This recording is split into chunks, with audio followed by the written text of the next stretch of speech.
उन्होंने कहा कि पूरे मामले की स्वतंत्र एजेंसी से जांच करानी चाहिए। वहीं गृह मंत्री नरोत्तम मिश्रा ने कहा कि हादसे पर कांग्रेस राजनीति कर रही है, कांग्रेस के सभी आरोप झूठे हैं। ये एक और भ्रष्टाचार का उदाहरण है। ये क्या आग लगी या आग लगाई गई? प्रश्न ये है किस तरह 12,000 फाइल, अभी तक तो बोला है कि 12,000 फाइलें जली हैं, पता नहीं कितने हजारों फाइल जली हैं। उसका क्या लक्ष्य था, क्या उद्देश्य था? ये एक बहुत बड़ा भ्रष्टाचार का मामला है और इसमें पूरी जांच होनी चाहिए, स्वतंत्र एजेंसी से जांच होनी चाहिए। सर, आपको इसमें प्रधानमंत्री को एक बार होना पड़ा, बाहर से सेना बुलानी पड़ी, तो इनकी तैयारियों पे कई बार उसके पहले भी लग चुकी थी, बार बार लगती है। इनकी तो किसी चीज़ की तैयारी नहीं है, केवल तैयारी इनके पैसे बनाने में। ये कांग्रेस जो है ना, वह सहायता में तो कहीं मिली नहीं हो, इसमें भी अवसर तलाशते हैं। 4,000 कर्मचारी अंदर है, अब इसमें कैसे आग लग जाएगी, कौन मिट्टी का तेल पेट्रोल ले जाएगा, ये सोचने वाली बात है। मेरे को तरस आता है इनकी बुद्धि पर कि वहाँ पर इस तरह का कोई फाइलों का सिस्टम भी नहीं था, इस तरह के वो आरोप लगा रहे हैं। ये निंदा के काबिल आरोप है। कोई ना तो वहाँ परचेजिंग की फाइलें रहती हैं, ना टेंडर की फाइलें रहती हैं।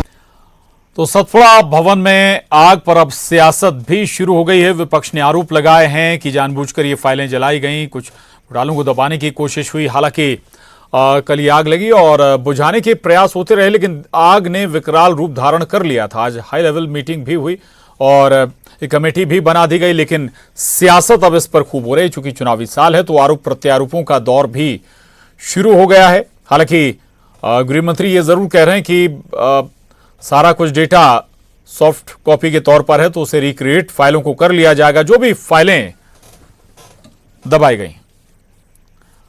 और गृह मंत्री अमित शाह क्या कुछ कह रहे हैं, सुनेंगे। राज्य स्तर पर इस पर एक सामूहिक जवाबदेही और सामूहिक रिस्पॉन्स इसको तय भी किया गया और मैं मानता हूं बहुत अच्छे से 2000 की साल से लेकर 2023 तक की यात्रा को हमने किया है। कोविड के समय प्रधानमंत्री जी के नेतृत्व में राज्य के सभी मुख्यमंत्रियों ने साथ में रहकर सदी की सबसे भीषण महामारी का बहुत सफल सामना हम कर पाए हैं।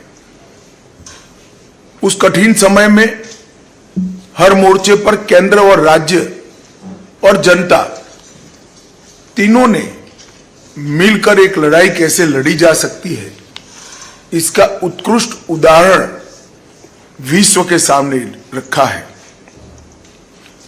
220 करोड़ से ज्यादा टीका लगाना, करोड़ों गरीबों के भूख को ध्यान में रखते हुए उनके खाने पीने की व्यवस्था करना, लाखों की संख्या में मजदूरों को अपने गृह राज्य में वापस पहुंचाना और डीबीटी के माध्यम से कोई घर में चिंता न रहे, इस प्रकार की व्यवस्था हम कर पाए हैं, हम सबके लिए संतुष्टि का विषय है। जैसे मेरी ओपनिंग रिमार्क्स में मैंने बताया था, कुछ साल पहले हमारा दृष्टिकोण आपदा को लेकर राहत केंद्र और रिएक्शनरी था। हम केवल रिलीफ और रिहेबिलिटेशन की ही चिंता करते थे।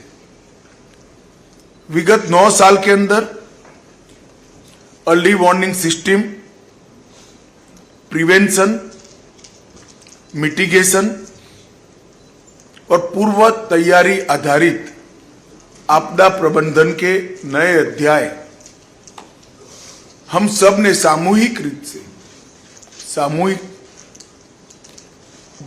मेहनत और सामूहिक लगन से इसको जमीन पर उतारा है। आपदा मित्र योजना, कई सारे आपके सुझाव मिले हैं, मगर ये अपेक्षा भी ठीक नहीं कि सारा कुछ केंद्र ही कर देगा, मगर इस पर हम जरूर कुछ सोच पाएंगे तो सोचेंगे। परंतु 350 बहु जोखिम आपदा संभवित जिलों में लगभग 1 लाख युवा वॉलेंटियर को तैयार करने का हमने जो लक्ष्य रखा है, इससे कई सारे आपदाओं की घटनाओं में हमें बहुत अच्छे नतीजे मिल रहे हैं। इसका जो एनालिसिस हमारे सामने आ रहा है वो बहुत सकारात्मक और उत्साहवर्धक है। हमने एक नई पद्धति भी चालू की है। आईएमसीटी की टीम जो भेजना है, पहले राज्यों के ज्ञापन की प्रतीक्षा कर कर ज्ञापन आने के बाद भेजते थे। हमने प्रोएक्टिव तरीके से पिछले 4 वर्षों में 10 ही दिनों के अंदर 73 बार आईएमसीटी की टीमें भेजकर और राज्यों के आपदा प्रबंधन मंत्रियों के साथ गृह मंत्री अमित शाह की ये महत्वपूर्ण बैठक चल रही है। और एक बार फिर बता दें आपको, भोपाल में सतपुड़ा भवन में लगी आग अब सियासी हो चली है। हालांकि इस पर एक जांच कमेटी भी बनाई गई है, मीटिंग भी हुई सीएम आवास पर तमाम मंत्रियों के साथ, अफसरों के साथ।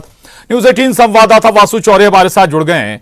वासु, सतपुड़ा भवन बेहद महत्वपूर्ण भवन है, तमाम महत्वपूर्ण कार्यालय इस भवन में चलते हैं। हजारों कर्मचारी हम अगर कहें तो गलत नहीं होगा, इस कार्यालय में काम करते हैं। फाइलों की संख्या तो कहीं ज्यादा होगी, लेकिन अब सियासत इस पर रिएक्ट कर रही है, सियासत भी आरोप लगा रही है। हालांकि हम ये मानकर चलें चुनावी साल है तो ऐसी आशा होनी भी चाहिए थी। वासु, बिल्कुल प्रशांत, देखिए बेहद बड़ी घटना यहाँ पर हुई है कल। जिस तरीके से शाम को 5 बजे हमने देखा कि सतपुड़ा भवन से तेज आग की लपटें उठी और वो देर रात तक भी नहीं थम पाई। सुबह होते होते आग पर काबू पाया गया और अब ये कहा जा सकता है कि पूरी तरह से स्थिति जो है वो अंडर कंट्रोल है। अभी सबसे बड़ा अपडेट ये है कि जो जांच कमेटी है वो सतपुड़ा भवन पहुंची है और जो जांच की प्रारंभिक रिपोर्ट है वो मुख्यमंत्री को सौंपी जाएगी। ACS home Rajesh Rajora, PS urban Neeraj Mandloi, PS PWD Sukhbir Singh और एडीजे फायर जो है वो यहाँ पर पहुंचे हैं और जांच जो है वो इस पूरे मामले को लेकर शुरू हो चुकी है। और ये जो टीम है, ये जो अभी सतपुड़ा भवन पहुंची है, ये एक रिपोर्ट बनाएगी। जो प्रारंभिक जांच रिपोर्ट होगी वो मुख्यमंत्री शिवराज सिंह चौहान को सौंपी जाएगी और जांच के जो एक्चुअल वजह है, जो एक्चुअल कारण है, उसकी यहाँ पर तफ्तीश जो है वो फिलहाल टीम अंदर मौजूद है और वो कर रही है। और आपने ठीक जिक्र किया प्रशांत की जो सियासत है वो भी इस पूरे मामले को लेकर गर्मा गई है। अब से कुछ देर बाद कांग्रेस का एक प्रतिनिधिमंडल यहां पर पहुंच रहा है। नेता प्रतिपक्ष डॉक्टर गोविंद सिंह की अगुवाई में कांग्रेस के विधायक यहां पर पहुंचेंगे और वो भी इस पूरे मसले को लेकर एक जांच करेंगे और मीडिया से फिर मुखातिब होंगे। कांग्रेस पहले ही बड़े गंभीर, बड़े संगीन आरोप जो है वो लगा रही है। कमलनाथ ने कहा कि ये आग लगी जांच होगी तो वासु अब और तस्वीर साफ हो जाएगी कि क्या वजह रही और कहां चूक हो गई जो आग ने विकराल रूप ले लिया था। शुक्रिया वासु पूरी जानकारी के लिए। आगे बढ़ेंगे, दमोह से बड़ी खबर है। गंगा जमुना ग्रुप पर एक्शन हुआ है। गंगा जमुना के 9 फर्मों पर कार्रवाई की गई है। स्टेट जीएसटी की सागर, जबलपुर, दमोह की टीमों ने यह कार्रवाई की। 78,68,000 रुपए की टैक्स चोरी सामने आई है इस जांच में। 4 दिन चली कार्रवाई भी ये बड़ा खुलासा हुआ है। मामले की जांच